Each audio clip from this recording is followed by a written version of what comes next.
I'm a nurse by profession, but I run a business called Girls Pride. And Girls Pride is a social enterprise that provides reusable sanitary pads, reusable padded pants, reusable panty liners, reusable baby diapers. And we also do reproductive health education. We train adolescent girls on menstrual hygiene management and other reproductive health issues. We train girls on how to make reusable sanitary pads. We provide one-on-one counseling for adolescents and women with reproductive health issues. We also provide conference talks, and also we are into collaboration with NGOs that work with women empowerment to provide reproductive health services. How did you come up with the idea? Because it's not something that everybody is out there is doing. Yeah, reusable sanitary products are something new, especially in the Gambia. So in 2017, I participated in the Mandela Washington Fellowship Program. So I was placed at Syracuse University, where I did my training in public management. So I have this friend from Kenya called Caroline. So she has a friend who is an American teacher. So she came to visit us at Syracuse University. So during the conversation, it was a networking event. So we introduced each other and what we do, and then she told me about her project. So Sarah Hardin is her name. She was doing this project called the Kura Project. So when she takes her holidays, she goes to northern Kenya. So her project is about empowering girls, taking girls in school, paying school fees for them, and also providing books and pencils for them. But she realized that most of these girls will miss out of school during their period. And then so she started providing sanitary pads for them, the reusable sanitary pads. So she'll get pads from Uganda and then take it to northern Kenya to give it to this girl.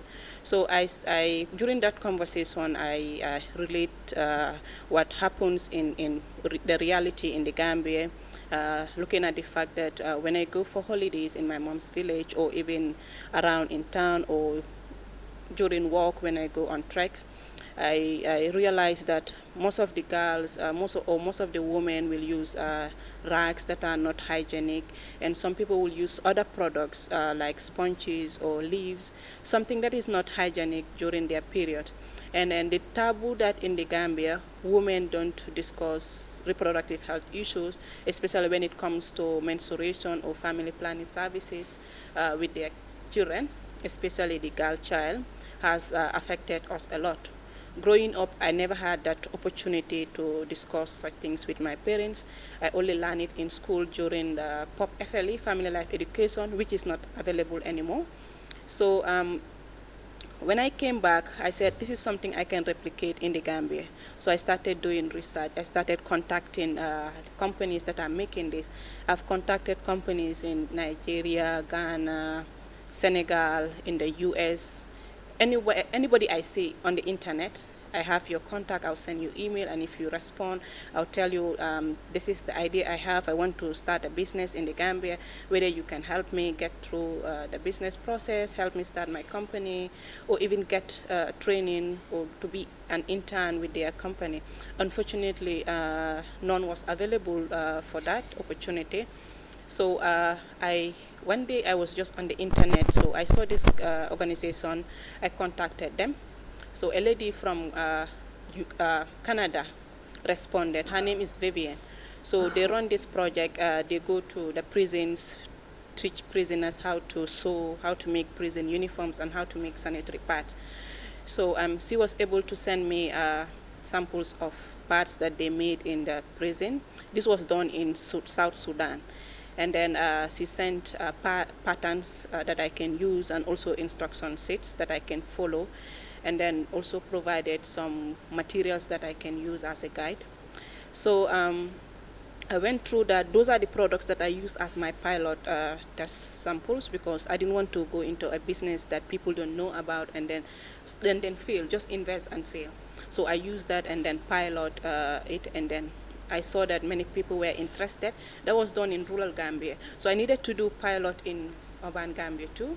So I ordered some parts from Nigeria, and then I distributed it around, and I saw the need that some people are really interested in reusable sanitary products. Some are not still convinced if they want to use it or not. So that is how it all started. And then when I get materials, parts, since I don't have anybody to train me, I get the parts, see how they are made, and then look at the materials. I went into the market to look out for the materials. Sometimes I'll go around the whole of Banjul market, Serekunda or Birkam, I will not have the material I need. So I went on YouTube too to learn on YouTube tutorial, because when you go there you have everything. So I used the opportunity to learn on YouTube tutorials. Luckily for me, I know how to sew since I was 12 years old. So I use that. So I'll go to the market, buy materials, and do a lot of prototyping. So sometimes I'll buy a lot of materials, they will not work. Sometimes I'll do the cutting, it will be wrong. So it was a bit challenging, but as of now, at least I can say I can produce something, like this is something that I can make on my own now. So what type of material do you use for this? So this is the reusable sanitary pads. We use two different type of cotton materials and leak-proof materials. So the first the cover behind, it's the cotton material. It's, women like something pretty, so we want to use a light cotton material which is soft on the skin, that will not cause any irritation. And we also use a breathable soft cotton materials that, even if you use it on babies, it will not irritate their skin. And in between we have weave material, the cotton materials that they use and weave, because we want to also empower young and our own people into the weave fashion. And we also have a leak-proof materials that is lined on that, because that's very important, because we don't want people to use the product and still stain themselves, because there is no use of using reusable sanitary pads that is made and then sold to you when you can use your rags if it cannot protect you from the leakage. So that is what we use in this. We use the same material, cotton material and leak-proof materials. This is the panty liners, which can be used during spot bleedings or when you have vaginal discharges. And then we also make padded pants. So if you want it simple, like we just take the pad and sew it onto the pad. Oh. So they do the same function. Like both of them, you can use it during menstruation, or when you have urine incontinence like fistulas, or when you're on family planning services, pills or injections, and you are bleeding heavily, you can use it. And people, women who have cervical cancer, they bleed a lot, you can also use it. And then this we designed specifically for women, postnatal women, like women who give birth.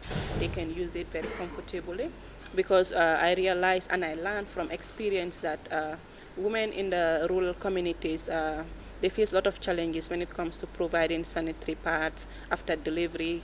Sometimes they'll bring rags that are not hygienic. So one of the things we are focused on is our business goes in line with SDGs, because we addressing problem. So one of the things is we want to keep girls in schools. We don't want girls to stay out of school during their period.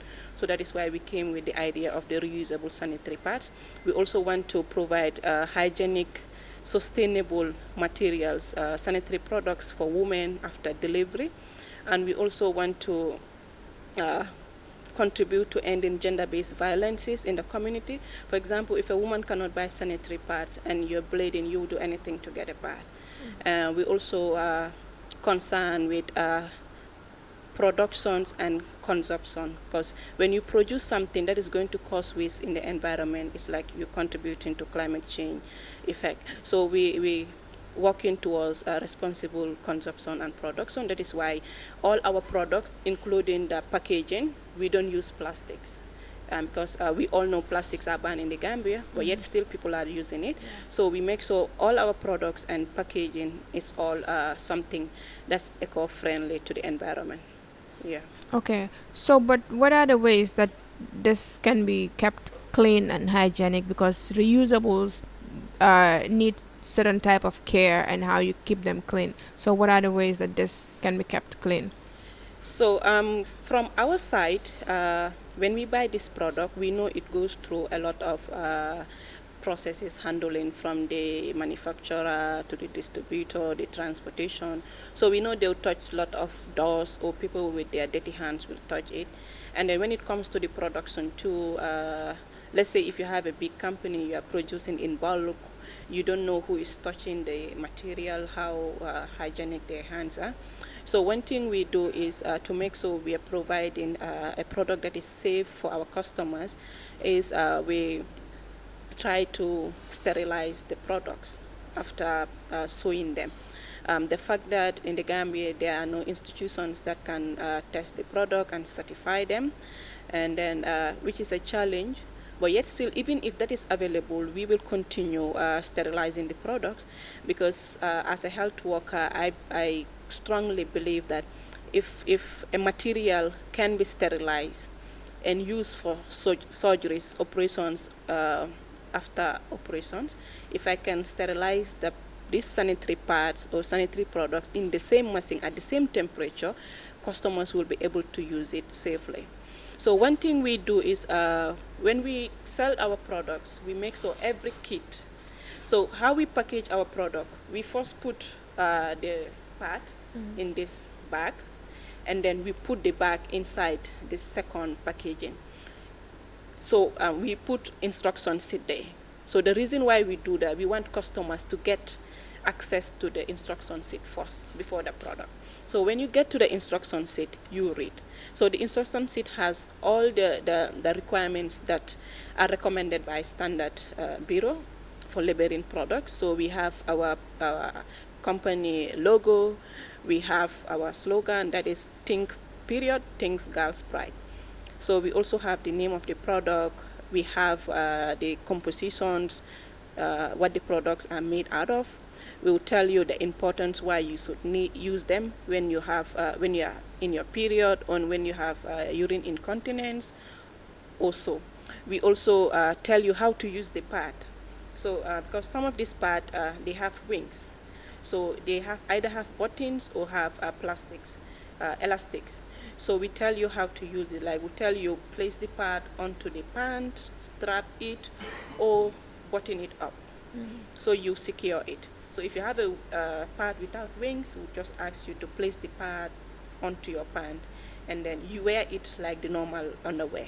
Yeah. So, and we also tell you how to take care of this product, because it's very important. If you don't take care of the product very well, you will you'll be at risk of vaginal infections. So one thing we do is on our instruction sheet, we tell you how long you should use the pad, because you need to change the pad after every 6 hours. But if you bleed very heavily, you need to change it more frequently.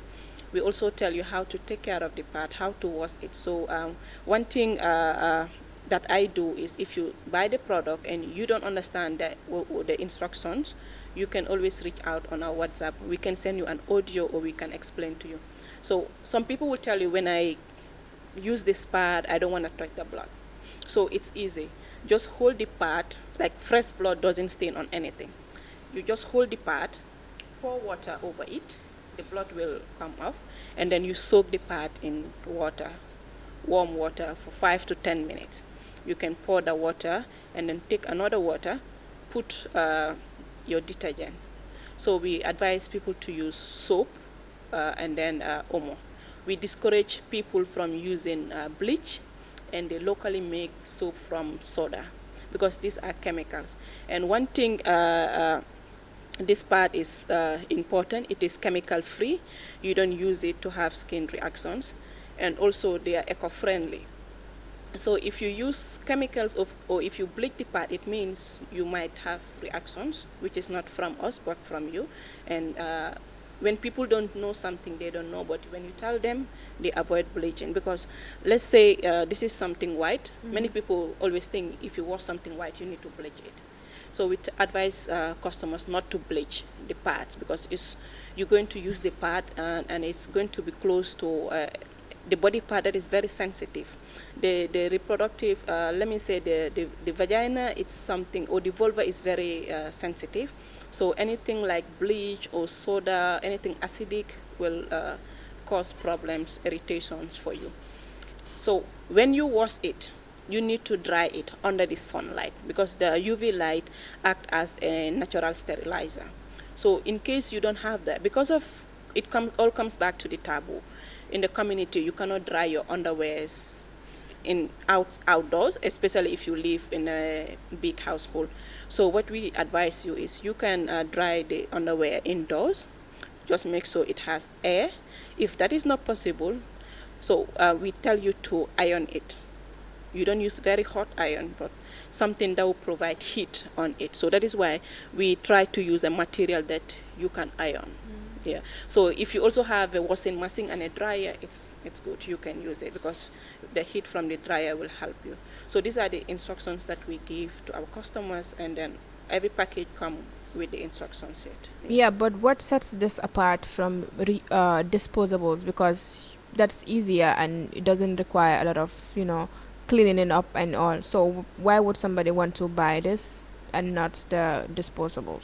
So we're trying to encourage everybody to switch to reusable sanitary products. For one, I have stopped using disposable sanitary pads because I used to have a lot of skin reactions. So one thing, reusable sanitary pads are important and people should use it. It's because it's made out of cotton materials, and we know cotton materials are good. If a baby can use cotton material and they will not have skin reactions, it means adults can use it. So they are chemical free. It means there are no chemicals during the productions, unlike the disposable sanitary pads that have different components of chemicals that are used for the preservation. It's also eco-friendly. So on average, a woman will use 2 packets, let's say 18 or 20 pads in a month. That is if you want to change it frequently.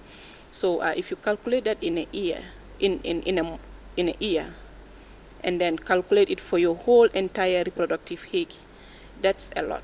Yeah. And if every woman is producing waste during menstruation, it means we're producing a lot of waste in our community. So with reusable sanitary products, women produce less waste in the society. And then cotton materials, when you want to dispose them, the number of years it will take to degrade, it's quicker than disposable. Some of the plastics takes forever before they can degrade. So, and then also it's cost effective. At the beginning, when you want to buy it, you might say it's expensive, but when you compare it to the amount of money you will spend every month buying sanitary pads, you will know that reusable sanitary pads are cost effective. And then looking at the fact that the government provides sanitary pads for girls in schools, but this is not something that is sustainable, because you go to some schools, they have pads. Some schools, they are running out of pads. Some schools will tell you they don't have supplies. But if I can partner with the government and we provide reusable sanitary products for girls, it means government is going to spend less money on buying reusable sanitary pads just to keep them in school. And also with reusable sanitary pads, it breaks barriers in the community. Like the taboo, women will not discuss this with their daughters. But when we have trainings where women will sit down, their kids will sit down, you train them how to make sanitary pads, that intergenerational dialogue, it breaks barriers. So women and their kids will be able to talk about menstruation and other reproductive health services or problems freely in the community. So this is some of the reasons why people should switch to reusable sanitary pads. Okay. Yeah. So how long does this take before you have to dispose it? Because you can't use it forever. Yeah. So the reusable sanitary pads, we advise people to use it for 1 year. After 1 year, you can change it. Yeah. So for the panty liners, which is only used during spot bleedings or vaginal discharges, can go to 1 year, 1 year, 6 months. It depends on the individual. But for the padded pant, because when you're using the padded pant, the pant need to fit up. So even if the part is okay, but the pant is loose, it means it's not going to serve its purpose. Yeah. So you will not be comfortable. So we always advise them, you can use it, but when you feel that the pant is not tied up. It's not, you don't feel secure with the pant because the elasticity or the material. We all know when you use pants, at some time it wears off. So you can always change it at your own time. But after 1 year, you can always change the products.